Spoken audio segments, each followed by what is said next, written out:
الحمد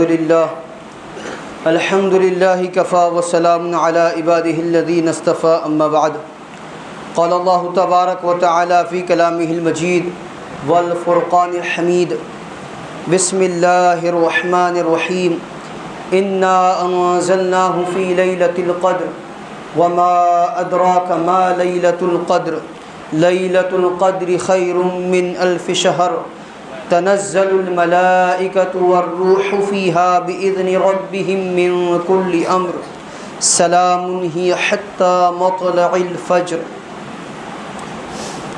عن عائشة رضي الله تعالى عنها أن رسول الله صلى الله تعالى عليه وسلم قال تحروا ليلة القدر من الوتر من عشر الأواخر من رمضان رواه البخاري. وعن عائشة رضي الله تعالى عنها قالت قلت يا رسول الله أرأيت إن علمت أي ليلة ليلة القدر ما أقول فيها قال قولي اللهم إنك عفو تحب العفو فاعف عني رواه الترمذي أو كما قال عليه الصلاة والسلام. اللهم صل على سيدنا محمد وعلى آل سيدنا محمد بارك وسلم. اللهم صل على سيدنا محمد وعلى آل سيدنا محمد بارك وسلم. اللهم صل على سيدنا محمد وعلى آل سيدنا محمد بارك وسلم. تو اگر نواز دے تو تیرا کرم ہے ورنہ تیرے رحمتوں کا بدلہ میری بندگی نہیں ہے. تیرے کرم کا سزاوار تو نہیں حسرت اب آگے تیری خوشی ہے جو سرفراز کرے. معزز سامعین کرام، ملت اسلامیہ کے عزیز نوجوان و بزرگان ملت، آج کی یہ رات 27 رمضان المبارک کی رات ہے. ان 5 طاق راتوں میں سے ایک رات ہے جس میں لیلۃ القدر کو تلاش کرنے کے بارے میں فرمایا گیا ہے. چنانچہ حضرت عائشہ رضی اللہ تعالیٰ عنہ روایت فرماتی ہیں کہ اللہ کے رسول صلی اللہ تعالیٰ علیہ وسلم نے ارشاد فرمایا رمضان المبارک کے آخری عشرے کی طاق راتوں میں لیلۃ القدر کو تلاش کرو. بخاری شریف کی روایت ہے. تو طاق راتوں کی ایک رات ہے. 21ویں رات بیت چکی، 23ویں رات بیت چکی، 25ویں رات بیت چکی، اب یہ چوتھی طاق رات ہے 27ویں. اب اس کے بعد ایک طاق رات باقی ہے 29ویں. یہ جو 27ویں طاق رات ہے اس میں ہم اور آپ جمع ہیں اور لیلۃ القدر کی تلاش کی جستجو کی فکر میں لگے ہوئے ہیں. لیلۃ القدر کیا ہے، کیوں اس کی تلاش کے لیے کہا گیا ہے، یہ رات اتنی اہمیت کی حامل کیوں ہے، کیوں اس رات کو عبادت کے ساتھ گزارنے کا حکم آیا ہے، فضیلت آئی ہے، یہ تمام باتوں کا جواب خود قرآن عظیم الشان میں ایک سورۃ القدر کو نازل فرما کر اللہ تبارک و تعالیٰ نے دے دیا ہے. چنانچہ سورۃ القدر میں اللہ تبارک و تعالیٰ ارشاد فرما رہے ہیں اِنَّا أَنزَلْنَاهُ فِي لَيْلَةِ الْقَدْرِ. یہ جو تلاش کے لیے کہا گیا کہ لیلۃ القدر کو تلاش کرو، کیوں تلاش کرو، تو فرمایا ہم نے قرآن کو لیلۃ القدر میں اتارا ہے.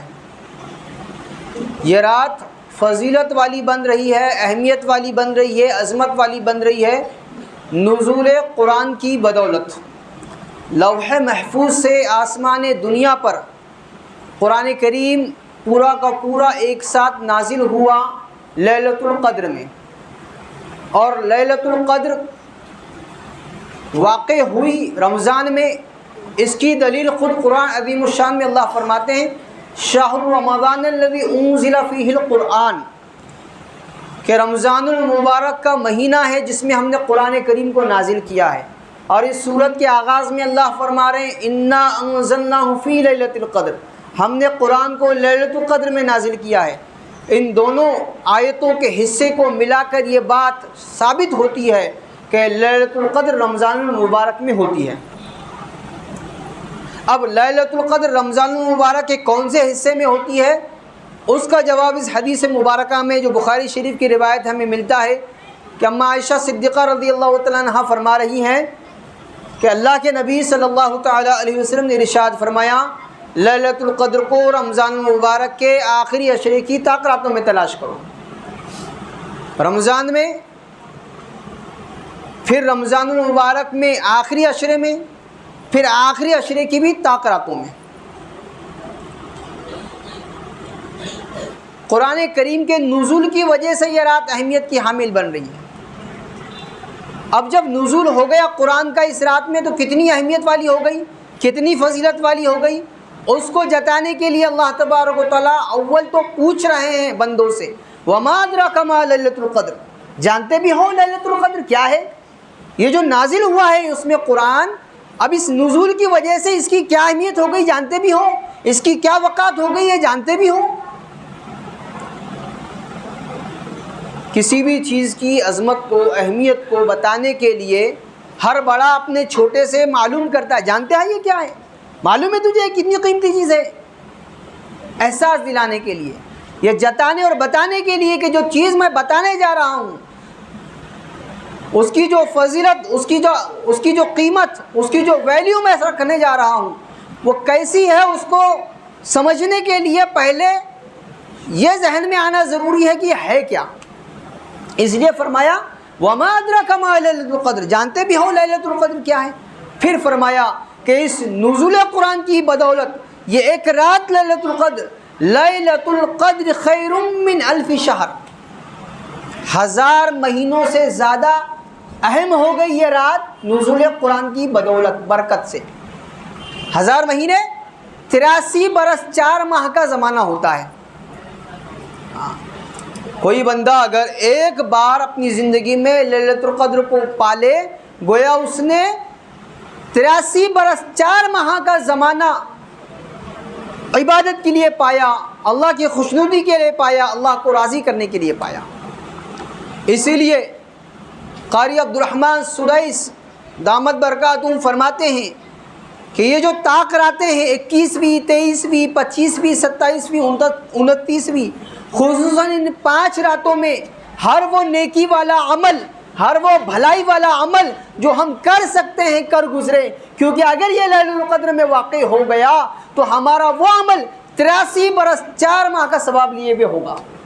1 روپیہ آپ نے صدقہ کر دیا اور وہ لیلۃ القدر میں واقع ہو گیا تو 83 برس 4 ماہ تک آپ کو صدقے کا ثواب۔ آپ نماز پڑھ رہے ہیں، آپ کی نماز لیلۃ القدر میں واقع ہو گئی، 83 برس 4 ماہ تک نماز پڑھنے کا ثواب۔ آپ دعا میں مگن ہو گئے، آپ نے دعا مانگی اور وہ دعا آپ کی لیلۃ القدر میں واقع ہو گئی، 83 برس 4 ماہ دعا مانگنے کا ثواب۔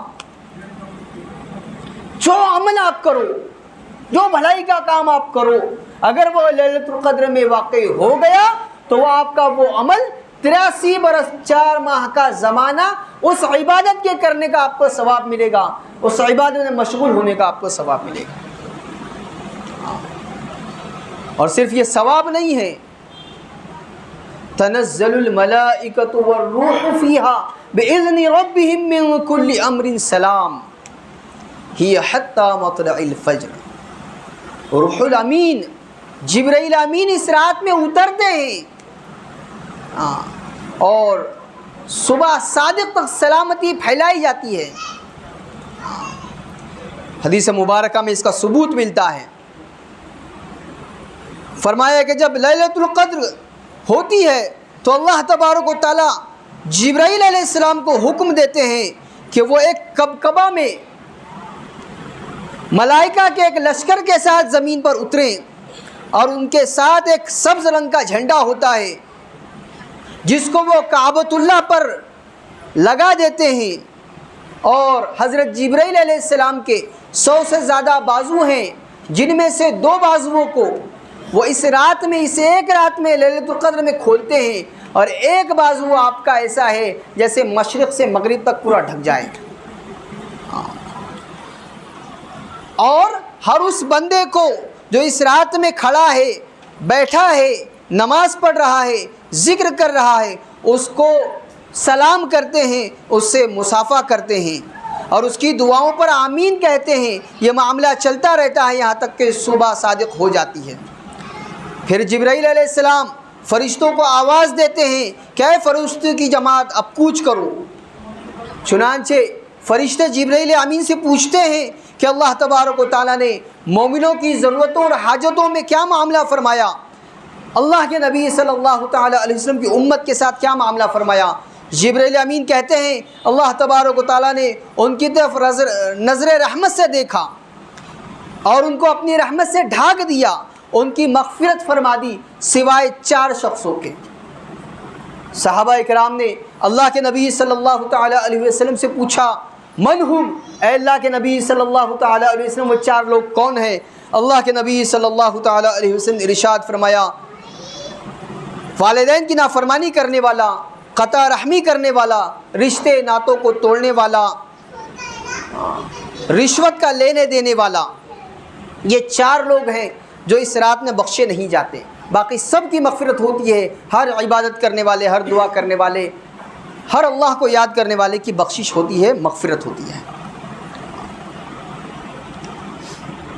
اب یہ جو رات ہے مغفرت کی رات، اللہ کے حضور گڑ گڑانے کی رات، رونے دھونے کی رات، اپنے گناہوں کو معاف کرانے کی رات، جیسے ابھی ذکر کیا یہ عظمت والی بنی، اہمیت والی بنی، 83 برس 4 ماہ کا ثواب لے کر یہ ایک رات موجود ہوئی قرآن کریم کی عظمت کی وجہ سے۔ اور یہ اللہ تبارک و تعالیٰ نے ہر چیز میں فرمایا ہے۔ جس رات میں قرآن کریم کو نازل کیا گیا اس کو لیلۃ القدر بنا دیا۔ 83 برس 4 ماہ کے زمانے سے زیادہ عبادت والا زمانہ اس ایک رات کو بنا دیا۔ کیوں؟ کیونکہ قرآن نازل ہو رہا ہے۔ جس مہینے میں قرآن نازل ہو رہا ہے شہر رمضان الذی انزل فیہ القرآن، اس مہینے کو پورے سال کے مہینوں کا سردار بنا دیا۔ رمضان المبارک باقی تمام 11 مہینوں کا سردار ہے۔ جس نبی پر یہ قرآن نازل کیا گیا، اللہ کے نبی صلی اللہ تعالیٰ علیہ وسلم، آپ صلی اللہ تعالیٰ علیہ وسلم کو اللہ تبارک و تعالیٰ نے امام الرسل بنایا، تمام رسولوں اور نبیوں کا امام، سردار۔ جس شہر مکہ مکرمہ میں قرآن کریم نازل ہو رہا ہے اس کو ام القریٰ بنایا۔ پوری کائنات کے جتنے بھی شہر ملک ہیں، تمام ملکوں، تمام شہروں کا سردار ہے مکہ مکرمہ۔ کیوں؟ کیونکہ اس میں قرآن نازل ہوا ہے، اس شہر میں۔ مدینہ منورہ ہجرت سے پہلے یثرب تھا۔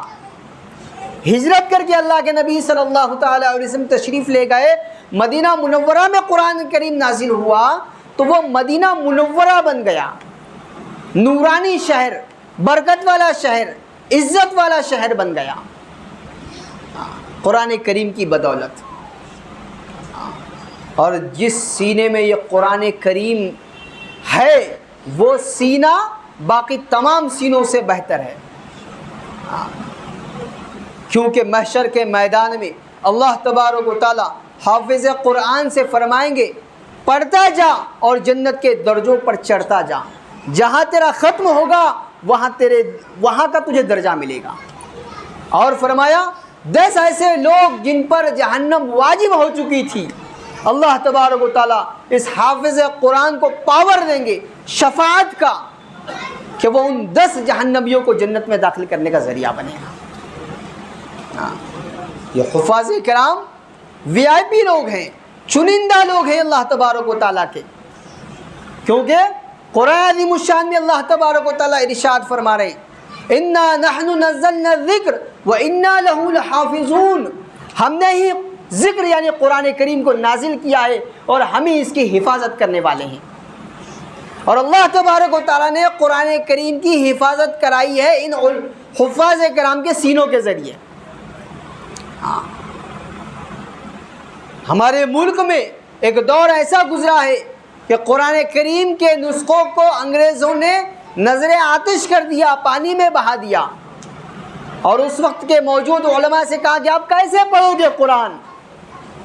شاہ ولی اللہ محدث دہلوی رحمۃ اللہ علیہ ایک 6 سال کے بچے کو بلا رہے ہیں اور اس سے کہہ رہے ہیں پڑھ بیٹا. وہ پڑھنے لگا تو انگریز سے کہہ رہے ہیں تم نے قرآن کریم کے نسخے نظر آتش کر دیے، پانی میں بہا دیا، اس بچے کے سینے سے کیسے نکالو گے قرآن؟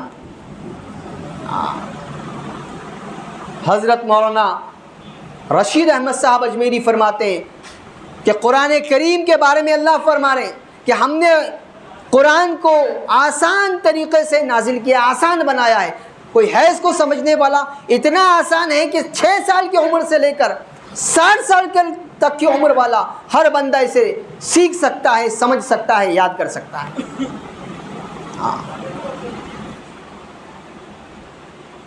آج عظمتیں نکل گئی، اللہ نے عظمت باقی رکھی. جس رات میں قرآن نازل ہو رہا ہے اس کو 83 برس 4 ماہ سے زیادہ اہم بنا دیا. جس شہر میں نازل ہوا اس کو پورے شہروں کا سردار بنا دیا. جس نبی پر نازل ہوا اس کو نبیوں کا سردار بنا دیا. آج ہمارے دلوں سے اس حامل قرآن کریم کے اٹھانے والے حافظ کی عظمت نکل گئی. انتھک محنت کے بعد، کوششوں کے بعد، بہت زیادہ یاد کرنے کے بعد وہ حافظ صاحب ہمارے مصلی پر رک کر قرآن کریم پورے مہینے میں سناتے ہیں. اور ہوتا کیا ہے؟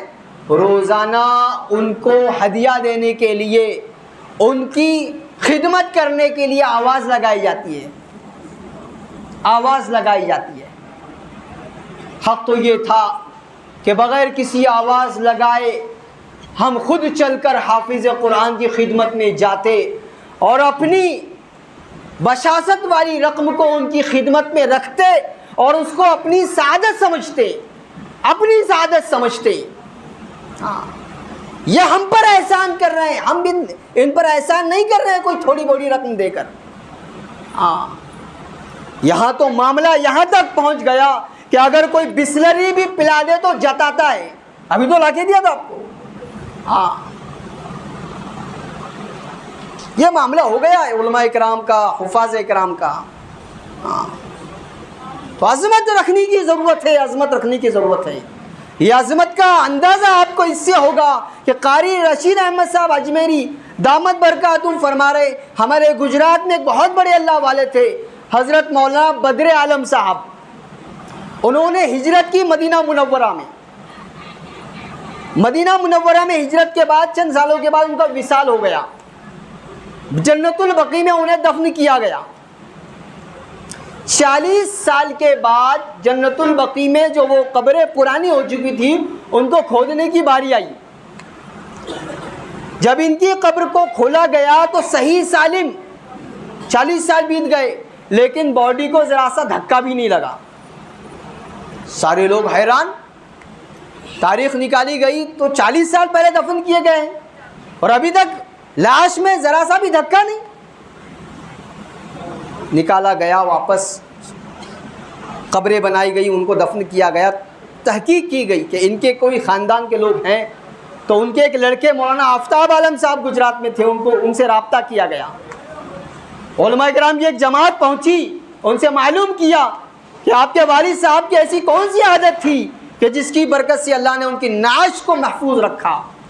فرمایا یہ تو پوری زندگی اللہ اور اس کے رسول صلی اللہ تعالیٰ علیہ وسلم کے لیے انہوں نے وقف کر دی تھی، لیکن ایک ایسی بات میں ان کے بارے میں جانتا ہوں جس کی وجہ سے مجھے یقین ہے کہ ہو سکتا ہے اللہ تبارک و تعالیٰ اس کی برکت سے یہ معاملہ اللہ نے ان کے ساتھ فرمایا ہو. کیا بات تھی وہ؟ فرمایا کبھی بھی انہوں نے کسی حافظ قرآن کے سامنے پیر نہیں پسارا، چاہے وہ ان کا شاگرد ہی کیوں نہ ہو. عظمت رکھتے تھے، اہمیت رکھتے تھے، عزت رکھتے تھے، اس کی رسپیکٹ رکھتے تھے اور اس کے سامنے کبھی بھی پیر نہیں پسارتے تھے. اب ہر واقعے پہ آپ کہو گے دلیل لاؤ، بخاری سے دکھاؤ، تو یہ چیزیں آپ کو بخاری سے دکھائی نہیں جائے گی، لیکن یہ سچے واقعات ہیں جو ہوئے ہیں. اور خود حضرت مولانا قاری رشید احمد صاحب فرماتے ہیں میں وہ لڑکے جو ہیں مولانا آفتاب عالم صاحب ان سے مل چکا ہوں، ان کی زبان سے میں نے یہ واقعہ سنا ہے خود ان کے والد کا. تو عظمت رکھنے کی ضرورت ہے. اپنے دل میں عظمت جگانے کی ضرورت ہے، ان کا احترام کیجئے۔ دن بدن معاشرے سے علم دین کی عظمت اہمیت گھٹتی چلی جا رہی ہے، کم ہوتی چلی جا رہی ہے۔ بہت کم لوگ ہیں کہ جن کا رجحان اب مدرسوں کی طرف ہو رہا ہے، اپنے بچوں کو حافظ قرآن بنانے کی طرف ہو رہا ہے۔ کہیں ایسا نہ ہو کہ یہ جو ہیرے لوگ ہیں یہ بھی مفقود ہو جائیں اور پورے علاقے میں ایک بھی حافظ نہ ملے، پھر وہی معاملہ ہوگا جو آج سے 30 سال 40 سال پہلے تھا کہ باہر سے کسی حافظ صاحب کو بلاؤ، وہ مہینہ بھر 27 دن رہیں گے، وہ پڑھا کر چلے جائیں گے، اپنے علاقے میں ایک بھی حافظ نہیں۔ ایسا نہ ہو، اس سے پہلے ہمیں عظمت رکھنی ہے، ان کی وقات رکھنی ہے۔ تو یہ جو رات مقدس بنی، اہمیت والی بنی، قرآن کریم کی بدولت بنی، قرآن کریم سے ہمیں اپنے رشتے کو، اپنے تعلق کو مضبوط کرنا پڑے گا، اور ہر اس جگہ جہاں پر اس قرآن کی نسبت ہے، اس نسبت کی وجہ سے اس کا اکرام، اس کا احترام کرنا پڑے گا، اور ہم کرتے ہیں۔ دیکھیے آپ، نارمل آپ کی بک پرنٹ ہوتی ہے، آپ کا رویہ اس پرنٹڈ کتاب کے ساتھ کیا ہوتا ہے، اور قرآن کریم بھی پرنٹ ہو رہا ہے، اس پرنٹڈ قرآن کے ساتھ آپ کا کیا معاملہ ہوتا ہے؟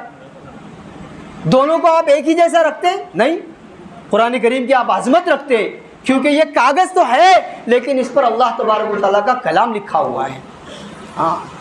جس کپڑے میں آپ لپیٹتے ہیں قرآن کریم کو، جس کو لحاف کہا جاتا ہے، غلاف کہا جاتا ہے، اس کی عظمت، اس کی اہمیت رہتی ہے۔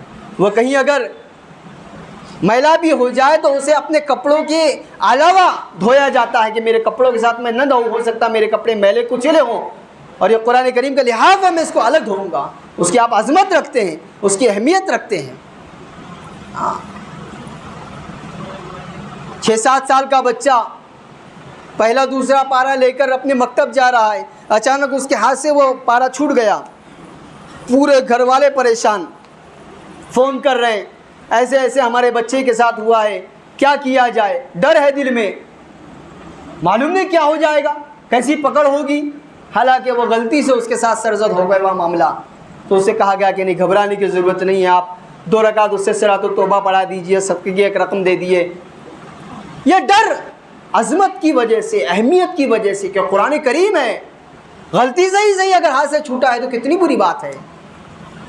جب ایک پرنٹ قرآن کریم کی اتنی ہم عظمت رکھ رہے ہیں اور رکھنا چاہیے، تو جس سینے میں قرآن ہے اس کی کتنی عظمت ہونی چاہیے، اس کی کتنی عزت ہونی چاہیے۔ تو ہمیں عظمت رکھنی ہے، اہمیت رکھنی ہے، خود اللہ نے رکھی ہے، خالق کائنات نے جب رکھی ہے تو ہم تو مخلوق ہیں، ہمیں کتنی عظمت رکھنے کی ضرورت ہے۔ اب جب یہ رات کی فضیلت آ گئی، اہمیت معلوم ہو گئی، تو کرنا کیا ہے؟ حضرت تھانوی رحمۃ اللہ علیہ فرماتے ہیں، حق تو یہ ہے کہ 5 تاخراتی جاگی جائے، لیکن اگر ممکن نہ ہو تو اپنے آپ کو 27ویں شب میں جگانے کا اہتمام ضرور کرنا چاہیے۔ اگر شب قدر آپ کو نہ بھی ملی اس رات میں، اور آپ اس یقین کے ساتھ جاگ رہے ہیں کہ مجھے لیلۃ القدر کو پانا ہے، فرمایا آپ کو لیلۃ القدر میں جاگنے کا ثواب ملے گا، جاگنے کا ثواب ملے گا، اس لیے اس میں عبادت کے ساتھ جاگنا ہے۔ اور فرمایا یہ جو بات مشہور کی گئی ہے کہ پوری رات جاگیں گے، ایک لمحہ بھی، ایک سیکنڈ بھی سونے کی حالت میں نہ ہو ورنہ رات ضائع ہو جائے گی، ایسا نہیں ہے۔ بشاشت کے ساتھ جتنا آپ جاگ سکتے ہیں جاگو۔ اس میں بھی حضرت تھانوی رحمۃ اللہ علیہ فرماتے ہیں کہ اگر آپ کو ایسے لگ رہا ہے کہ میں پوری رات نہیں جاگ سکتا، تو اول رات کے کچھ حصے میں سو جاؤ اور رات کے آخر حصے میں جاگو، کیونکہ اس میں زیادہ فضیلت ہے جاگنے کی۔ اور عام دنوں میں بھی اللہ تبارک و تعالیٰ کی طرف سے اعلان ہوتا ہے رات کے آخری حصے میں، ہے کوئی بخشش چاہنے والا میں اس کی بخشش کر دوں، ہے کوئی اپنے گناہوں کا اقرار کرنے والا میں اس کو معاف کر دوں، ہے کوئی رزق کا طلبگار میں اس کو روزی کا اس کے لیے انتظام کروں، کوئی ہے مصیبت زدہ اپنی مصیبت کو رکھنے والا میں اس کی مصیبت کو دور کر دوں۔ روزانہ یہ اعلان ہوتا ہے، تو رات کے آخری حصے میں جاگنے کا اہتمام ہو، تہجد کی فکر ہو۔ ایک تہجد بھی اگر آپ کی لیلۃ القدر میں ہو گئی، 83 برس 4 ماہ آپ کو تہجد پڑھنے کا ثواب ملے گا۔ تو اس میں جاگنا ہے، کوئی خاص قسم کی عبادتیں منقول نہیں ہیں. جو عبادت آپ کر سکتے ہیں بشاشت کے ساتھ وہ عبادت آپ کو کرنی ہے. پھر بھی اور زیادہ ہمارے سامنے کھول کر دکھایا ہے اما عائشہ صدیقہ رضی اللہ تعالیٰ عنہ نے. سنن ترمذی کی روایت ہے، حضرت عائشہ رضی اللہ تعالیٰ عنہ فرماتی ہیں میں نے عرض کیا اے اللہ کے نبی صلی اللہ تعالیٰ علیہ وسلم، اگر مجھے یہ معلوم ہو جائے کہ آج لیلۃ القدر ہے تو اس میں کیا پڑھوں، کیا دعا مانگوں؟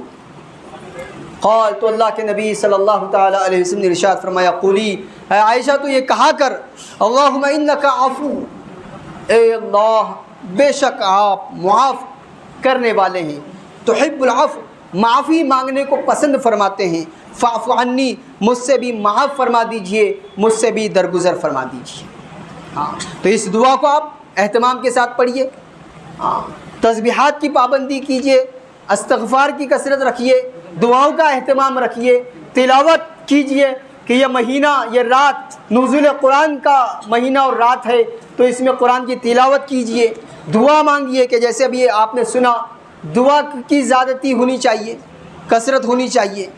ہاں یہ سارے کام ہیں کرنے کے، اور نہ کرنے کے کاموں سے اپنے آپ کو بچانا ہے. لاؤبالی چیزوں میں نہیں رہنا ہے، مگن نہیں رہنا ہے، گپ شپ نہیں کرنا ہے، تیری میری نہیں کرنا ہے. اس کو جاگرن گولڈن نہیں کرنا ہے کہ جاگنے کی رات بول کے نہیں گزارنا ہے. ہاں کہ جیسے غیروں میں ایک ہے کہ کچھ راتیں ایسی آتی ہوں کہ رات بھر جاگنا ہے. جاگنے کی رات نہیں ہے، عبادت کی رات ہے، عبادت کے ساتھ اس کو گزارنا ہے. ہاں تو اس لیے ہماری کوشش ہو کہ ہم اس رات کو، اور ایک اور رات بچی ہے 29 کی رات، اس کو عبادت کے ساتھ گزاریں. اور اس کے بعد جو عید کی رات ہے اس میں بھی اپنے آپ کو زیادہ دنیا کی چیزوں میں مگن نہ کرتے ہوئے عبادت میں لگائے، کیونکہ مشکات شریف کی روایت ہے اللہ کے نبی صلی اللہ تعالیٰ علیہ وسلم ارشاد فرماتے ہیں جو بندہ عیدین کی رات میں عبادت کے ساتھ گزارے گا اس کا دل اس دن نہیں مرے گا جس دن سب کے دلوں پر مردگی چھا جائے گی، اس کا دل زندہ رہے گا. ہاں تو عید کی رات کو جو عبادت کے ساتھ گزارنے کی کوشش ہونی چاہیے. اللہ تبارک و تعالیٰ مجھے آپ کو ساری امت اسلامیہ کو اپنی ساری زندگی، خصوصاً یہ تاکراتیں، خصوصاً یہ 27ویں شب اپنی عبادت کے ساتھ، عیدات کے ساتھ، فرمانبرداری کے ساتھ، حکموں کو مانتے ہوئے گزارنے کی توفیق عطا فرمائے. اور قرآن کریم کی عظمت، حاملین قرآن، حفاظ کرام کی عظمت، علماء دین کی عظمت رکھنے کی اللہ تبارک و تعالی ہمیں توفیق عطا فرمائے. وآخر دعوانا الحمد للہ رب العالمین والصلاة والسلام علی سید الانبیاء والمرسلین صلی اللہ تعالی علیہ وسلم.